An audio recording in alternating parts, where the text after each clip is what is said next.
Hi, I'm Amy Shannon from Amy's Bookshelf Reviews podcast, where stories speak, voices matter, and words come alive. If you are following this on Spotify, please follow the podcast. Um, Now, the interviewees uh, have the option of having an audio only podcast session or a video podcast session. This is a video podcast session, and I hope that you enjoy it. It will also be shown on YouTube. So if you are watching this on YouTube, please subscribe. Thank you. I'm Amy Shannon, and welcome to Amy's Bookshelf Reviews podcast. Conversations, revelations, and inspirations behind the book.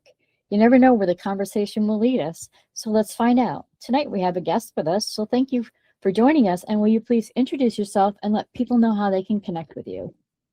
Thank you, Amy. I'm Terrell with Once Upon a Dance. The author name is Once Upon a Dance. And you can find our books wherever books are sold online. And I'm on, I think, all the socials. I'm especially on Instagram at once_upon a dance. And the main website is www.onceuponadance.com. And that information will be in the description of this appearance when it goes live. So everybody will be able to, I don't think they'll forget about this though. Once Upon a Dance. And this is really remarkable. I've read all these great stories, and I like how, you could have just wrote a book about a ballerina, but you didn't. You made it so kids and their parents or whoever takes care of them can get up and move around with them.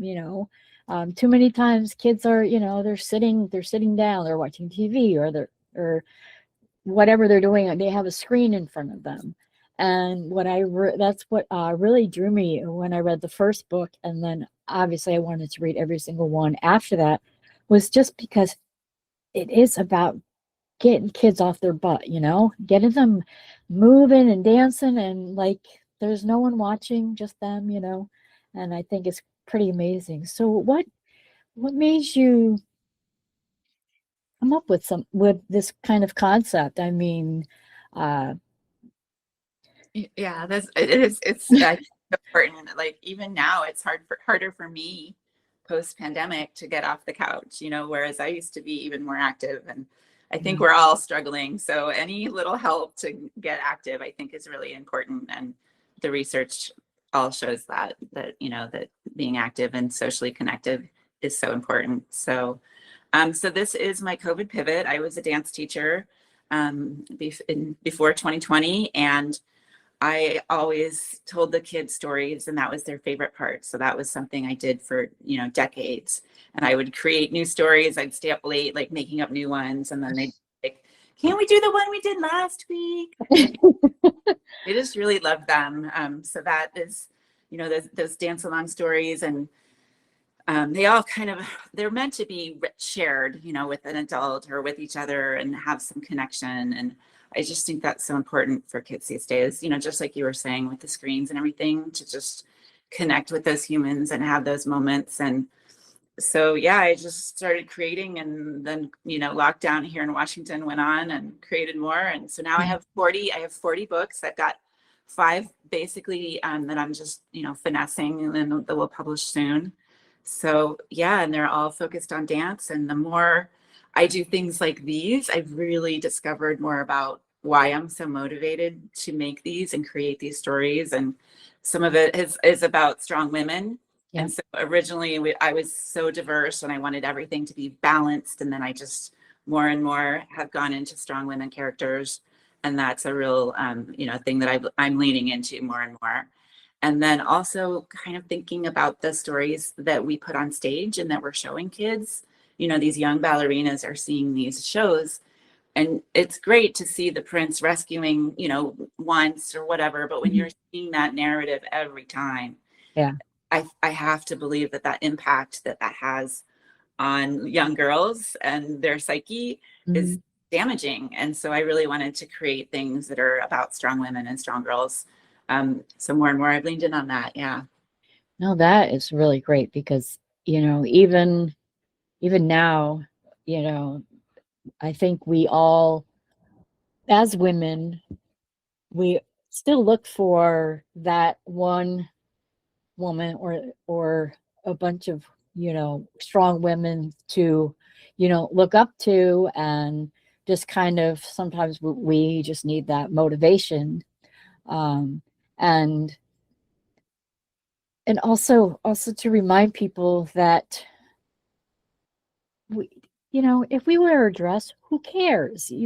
Just because we wear a dress or we wear high heels or something. I don't wear any, but doesn't mean that that we aren't strong.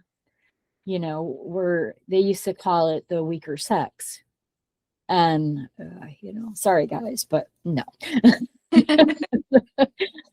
Yeah, there was a quote from Betty White that I can't say on on the air because I run a clean show, but it was just something about being strong, and so I just I that always stood out with me. But it's do you find too that, I mean, you you are, you know you've got girls dancing, but aren't there boys too Of in course, dance classes? the Yeah. stories are for everyone, and Yeah, that's what I mean, that's what I get out of them. They're, anybody would. Like, I wish I had something like this when my boys were little. I would write my stories for them. yeah, Or, we would read Dr. Seuss or whatever they wanted to read. But yeah, things to get them up and moving, use their yeah, imagination. yeah, It's okay to swing your hips, flail your arms around or whatever, and it, it doesn't matter. yeah. And it's okay for them to see, a strong woman too, like in the stories. Like there's nothing wrong with that. I have people, giving me bad reviews over like, there wasn't enough manpower in this story or whatever. And and I'm like, No, there's woman they can power, read which it, is they can the read a story. stronger. It's fine. Like it's not gonna scar them for life if they hear about a strong woman. So uh, No, yeah, it'll make definitely. them boys or girls, it'll make them respect women Yeah. as well. And And they are for everyone. And one of the things, that also I've kind of learned more about, and I had this originally, I'd be like, no, I want her to look more, illustrations would come back with a tiny girl ballerina, and I'm like, I need you to like ask, like make her look like normal proportioned, like, yeah, this has been something that I've always done subconsciously, but now I'm more conscious and aware of like all body shapes and different sizes and yeah. different. We're none of us are shaped like Barbie. Yeah, and that's really important too, to Yeah. just, so the books are really for everyone, and that's the through line throughout, is that dance is for everyone. And it's hard at the beginning, but you get better, and when you try hard things, it just makes you a better person. So Yeah, if everything was easy, life would be boring, exactly. and we wouldn't be challenged or learn anything. Exactly.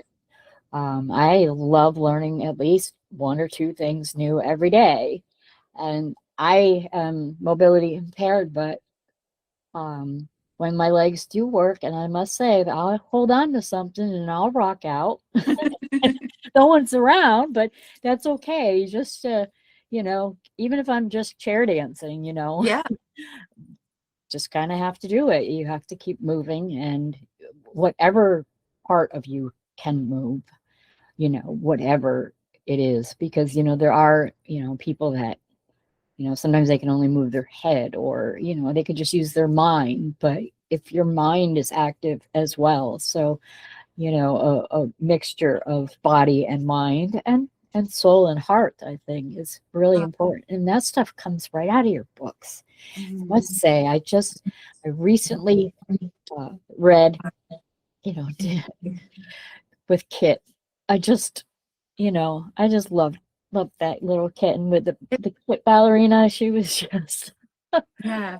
Well, we were just talking about kind of learning and things like that. So that's actually the plot of the second one in that series. So we're talking about A Tale of Twirls, and that's the first in Katina's ballerina series.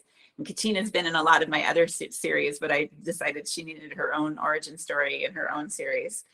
And so in the next one that will come out in June 2026, she had been gifted this studio and a magic mirror, taught her how to dance, but she realizes when someone else like asks her some questions about dance, she realizes she needs more training. And so she goes and finds another class, and then her students see that she's struggling with some of the moves, and and she's a little embarrassed at first, but then she's like, no, we're all learning. Like, do you want, come in and learn these tricky steps with me? And it's just really beautiful and lovely. So, yeah. I love it. Yeah. And you said you had a little excerpt that you would like to share with our audience? Yeah. So this is A Tale of Twirls. So this is Katina's origin story. I love it. And so this is midway. She's already met the magic mirror, and she's found her way into this abandoned dance studio. Music echoed faintly through the studio. What do you hear? Asked the mirror. Kit closed her eyes, listened, and started to sway. There's a twitch in my belly, like a little butterfly wants to play. The mirror chuckled. A tiny dance caterpillar. It watched in wonder as her reflection twirled, even though she was standing still. I see now. You are a ballerina at heart, the mirror said. I will help you find your dance. Kit's reflection shimmered and wore a tutu and tiara that sparkled like starlight. And of course, we have all the moves here. So we have pictures of my daughter, and she's doing the moves, and she's, rock side to side. Try closing your eyes for an extra challenge. So we try to give some challenge moves as well as kind of the simpler ones. And then flutter around like a butterfly and lay on your belly and scooch like a caterpillar. When the lessons began, Kit wasn't impressed. Plies and tendus, she snorted. I thought there'd be more twirling and tiaras. The mirror laughed. Patience, my friend. Keep coming back and you'll see. After what felt like a million plies and tendus, they moved on to passes. And when she'd balanced in 100 passes and learned a pile of fancy French ballet steps, Kit finally noticed the magic in the moves. Awesome. And yes, I recommend. I read that a couple times because I loved it. And anyone should read that book. It doesn't matter how old you are or what your gender is, you should read those books because they are amazing and they're fun and whimsical, and they really, I want to say get your toes tapping, but seriously, Yeah. you're going to get yourself moving, even if it's just sitting in a chair because you can't do anything else, but you can still do stuff, and that is amazing. And having, well, the illustrations are beautiful, and I love that you used your daughter to show the different moves and things like that. And it's really good to work. I work a lot on her photos and stuff like that, so I get to see her face. That is so great. I love that. And when you find yourself writing, do you find yourself like kind of doing the moves too when Yeah, definitely. I've been like outside on walks doing weird things, and there was some time like I couldn't be in my house. I don't remember why, but I was out like in the driveway, like trying to make up the stories, and I'm sure people were like, what is that crazy woman doing? So it's a pretty physical process, but it's also really important. The story is really important. It's I've learned, I think over the years, like the storytelling element has gotten better, right? Like I was a dance teacher. I came into this more movement forward, but adding in the story elements and really thinking about the messages too that I'm telling. In this one, there's a lot about forgiveness and being thankful and having gratitude for what you have, even when something is gone. And then she has to work hard to actually get the studio. The mirror leaves her a mop and a bucket. And so there's just a lot of really beautiful lessons. And I just love those for parents and kids as well. There's a lot about, we have this book called Ballerina, and it's like, when your kid is like, it's really a message to parents as much as kids, that when your kid is like they need to get their wiggles out. Yeah. I think that's just such a valuable like thing to have parents, have in their heads, like, oh, like this kid is like spinning circles around me or whatever and can't sit still, like, let's have a dance party, that like for Yeah, like book that, exactly. so. Yeah, I mean, I know. I mean, and sometimes when my sons were older when were locked down and everything, but when they were little, there were times when they couldn't go out and play, and they were just driving you insane. So I would put on some music, and my one son, Lewis, uh, he and his brother William, they're fraternal twins, but I swear he was born with music in his head because he would, as a baby, he would just sit there, and I had like this bouncy thing that would go back and forth, and he would just kick his leg every time the music played. And other Aw. times he just would just, music wasn't playing, but he was just like going to the beat of his own head. The first song he ever danced to was Sweet Home Alabama. And he moved around but spun around on one foot as he was moving, and it was like the most adorable thing I ever saw. And then he would make up throughout, actually he still does it now, is he'll he doesn't think people can hear him, but he'll sing about what he's doing.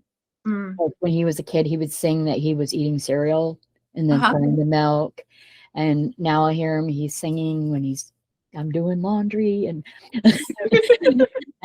since he doesn't really listen to the podcast, so it's okay for me to share that.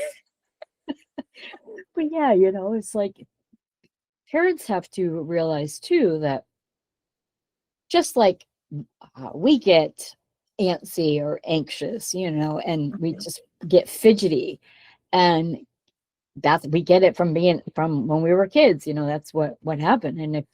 And if there wasn't Or as time, an adult. yeah, exactly. So just get your body moving, and dance parties are great, especially if it's raining or too cold to go outside and play, or something like that. And just getting kids to read and to be engaged, and having them, um, especially with an adult, their friends, and adult, because firmly believe that adults should read kids books. Mhm. And I know I say it on a lot of my shows, but it's just something I find is so important, not just for because a parent who reads to their child, that child will love to read. They like stories. And sometimes they don't realize that they like to read until they find something that really draws them in. And parents, sometimes they don't read because maybe they can't, or they don't read very well. And I think reading kids' books can help them as well. And their kids don't even have to know that their parents are struggling with reading. They just read at their own pace, and kids know when you skip a line or you skip to the end. So I think that is really important, and I applaud anyone who, for one, writes children's books, and also writes them in a way that is engaging. I mean, who I don't know anyone who could read your book and just sit there and just read it. I mean, Yeah. seriously, you got to move something. Yeah, most of what I have are dance along stories, and then I do have a couple books for older kids as well, but they're all meant to be danced. And so I got a review the other day. It was like, my kid got so bored just sitting through this story, couldn't sit through the story. I'm like, why are they sitting through the story? Like, that's not meant. Anyway, That's not the point. They're supposed what to they're move supposed to do with around. it, but yeah. So, but they're really special. I really I wish I had had these. Oh, we would have had so much fun. I would have had so much fun with my kids. And I did look for this stuff when I was teaching, because I was always creating my own, or I would take books and try to make stories out of them. There are a lot of books out there that were good for dance class, but they weren't like dance along stories. So yeah, I think I'm pretty excited about them. I'm pretty excited about Katina's series. I have two more books in mind already that I'm working on for that one. And Great. I can't wait to read them. Yeah. And Stella does such a good job. She's got the illustrations came in the other day, and I got a little teary just looking at Mhm. them for the second book coming in June. And there's a polar bear that's so, I there's she walks into that new dance class. I mentioned that she goes and finds a dance class for her Right. teacher does. And she walks in and she's kind of, intimidated. And I'm like, have all the dancers, have all the, they're different animals. Have all the dancers stretching different stretches. I don't want anything crazy. Like I want them gentle stretches, So I had mentioned, and I want a variety, and I want a huge variety, like everyone doing different things. And she just has the best ideas because it came back. I never would have thought of this. She came back and there is a huge polar bear just sitting in the corner, like meditating. He's not even stretching. So he's just sitting there and he has this fish bowl with it. Oh, And I just was like, who would have ever thought of that? Right. She has these beautiful little touches and she's got this squirrel, and she's learned, this is our seventh or eighth book. And so she's learned kind of what's important to me too. So she's got this little squirrel in dance class, and so tiny, and it says the boss, and it's on color, and it says the boss, and it's just, and oh, I love it. I just Oh, I just can't wait. so many little beautiful things in there, and it was just lovely. And that is really great, and that's important too when you have someone else, you're the storyteller, and then you have someone doing your illustrations. You have to be on the same page, and obviously she's remarkable. I mean, really, those illustrations are magnificent, and they show the story as well as, and I think that's one of the things that's very important is that illustrations, if you didn't have the words, they would still tell the same story. Yeah. And it's not very easy to find where you can have that kind of relationship. I've known children authors who they've gone from illustrator to illustrator to illustrator because they just couldn't find that perfect one, the one that just kind of, okay, this is my concept, run with it, but it's got to match, Yeah. And I think you're very fortunate to have that, and we're all fortunate that you have that because you get to read your wonderful books. Yeah, when I started, I really wanted every book to have a different illustrator. That was always the plan. I wanted it to be like a different show, and I Mm, did different fonts and different layouts for every book. And I wanted it to have a different feel, just like a show would, because yeah. I was opening the curtain to the stage for these kids, and I wanted it to be different. And then I just, there were some people, there are four that I've come back to over and over again.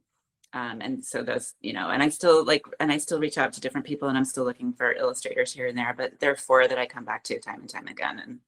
Oh, And that's great. Yeah, that is really important.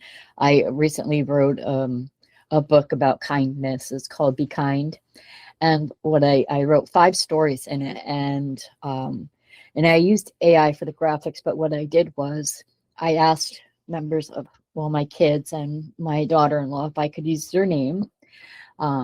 So each story has at least one of my kids' name in it, and then I used my mother's name and my grandmother, and then I uploaded photos to this AI program of them as kids, Mhm. and they created the graphics for, and so now when they look at it, they're like, wow, that looks like me. I'm like, because it was you originally, but they made it so it's, Yeah. it's so cool. And then when I got the books the other day and I handed them out, I'm like, oh, you got to see your photo, because they didn't see the graphics when I was putting it together. They only heard some of the stories. They like when I read a story to them. Even now, they're 26 years old, and they still love being read to. When I'm like, Aw, can I read something to you? They're like, yes. that's When so I hand sweet. out the books, they're like, read it to me. Aw. And you're so busy. You have a lot of books coming out this year. Yeah, I have, because I'm disabled, I have this 67 volume saga, and I decided that I wanted to get them out just because I don't know what the future holds for my mobility and things like that. So I wanted to get them out, and then of course I have special books that are coming out. But I'm getting my sagas running every Monday and every Friday a new volume gets released, or if someone wants to read the whole series, they can just download the digital copies off of Amazon. But I really liked that. It was like the first book I ever wrote, and then it became, I wrote it in 2004. I wrote my first novel, and I thought I would make like a trilogy out of it, and it ended up being 67 volumes, which I ended years ago. I just, every time I would be like, this is the last book I'm going to write in the series, and I write it so it's almost the end, but then I'm like, I'll come back to it. It was like, it's like watching old reruns of your favorite shows. I'll still go back and I'll read them, and because of my mind, sometimes it's like, oh, that's pretty good writing. Like, did I write that? And other times I'm like, oh, she should say this, and then she does, and I'm like, oh, okay. But I just wanted to get them out there, and then I published my first children's book last year, and it was called What Am I? It's about a cat with big floppy ears like a rabbit, and his mother told him he wasn't a cat. And it's like his point of view, and he's black and white, and he has two different color eyes, and he kind of goes on a journey to find out who he is. And like he runs into a dog who's black and white, and he's trying to figure out, am I a dog? And then he finds a rabbit, and he's lost for a long time. And then he finds a human girl, and she has two different colored eyes, and she doesn't care that he has long ears. She just loves him anyways.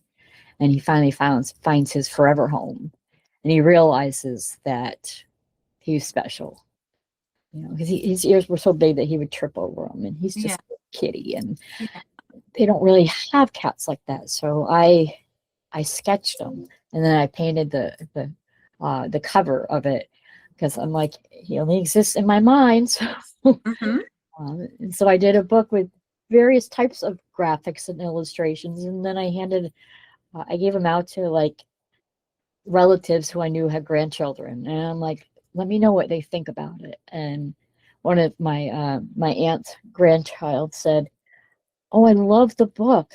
And she's like, what was your favorite part? He's like the sketches of the kitty.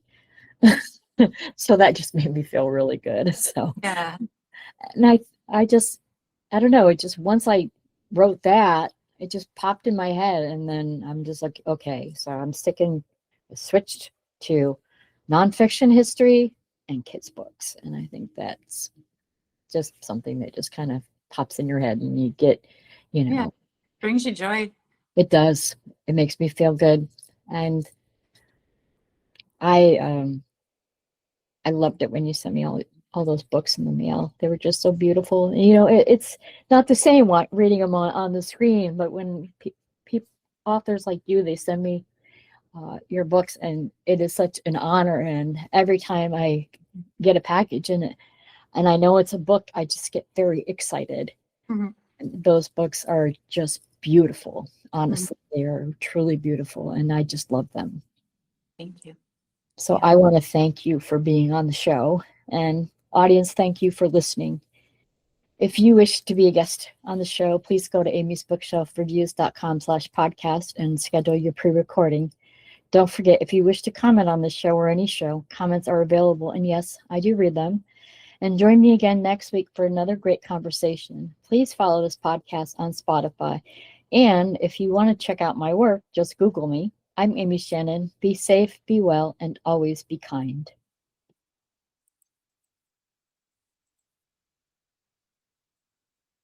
Thank you for watching this video podcast. Amy's Bookshelf Reviews podcast is a takeoff of Amy's Bookshelf Reviews website, and which does reviews and also author promotions. You can go to amysbookshelfreviews.com for more information. Thank you for watching, and please subscribe, follow, and keep listening. Thank you.